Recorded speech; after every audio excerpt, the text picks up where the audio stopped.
Je m'appelle Sandrine Bourget-Lapointe et moi, je lis de la BD.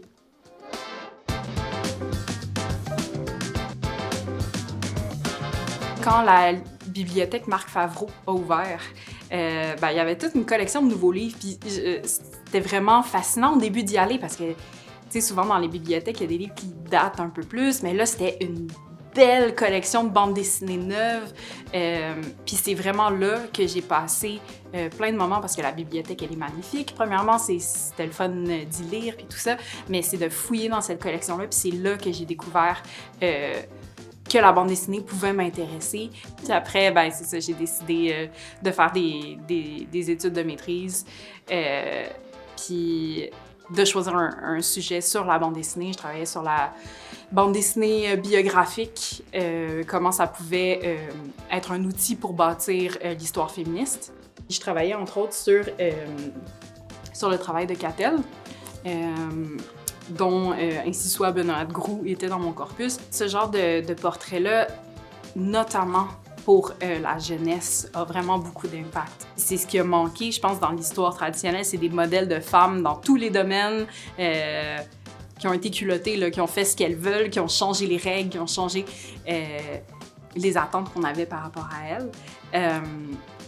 Donc oui, ça a un impact vraiment majeur, ce genre de bande dessinée-là. C'est pour ça que ça m'enthousiasme vraiment beaucoup de voir qu'elle se multiplie, qu'il y en a vraiment de plus en plus.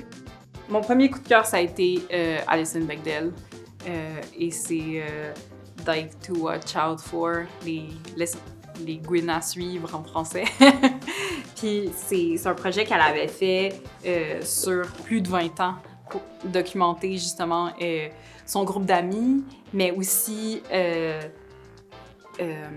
l'évolution puis les luttes féministes et lesbiennes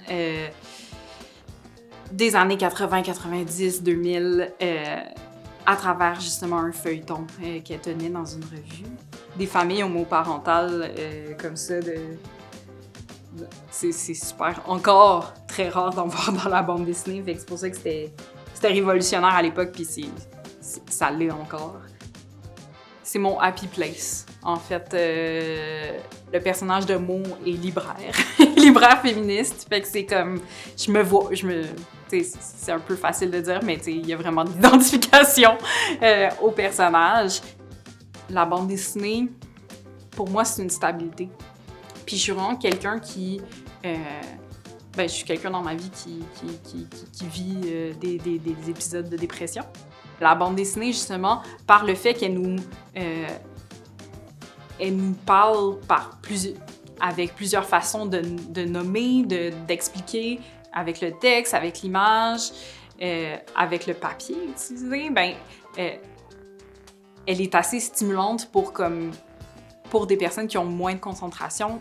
Le milieu d'édition est comme très, très dynamique, très actif, donc, mais pourrait l'être encore plus, puis d'avoir justement des gens de un peu tous les parcours dans ce milieu-là va faire qu'on pourrait voir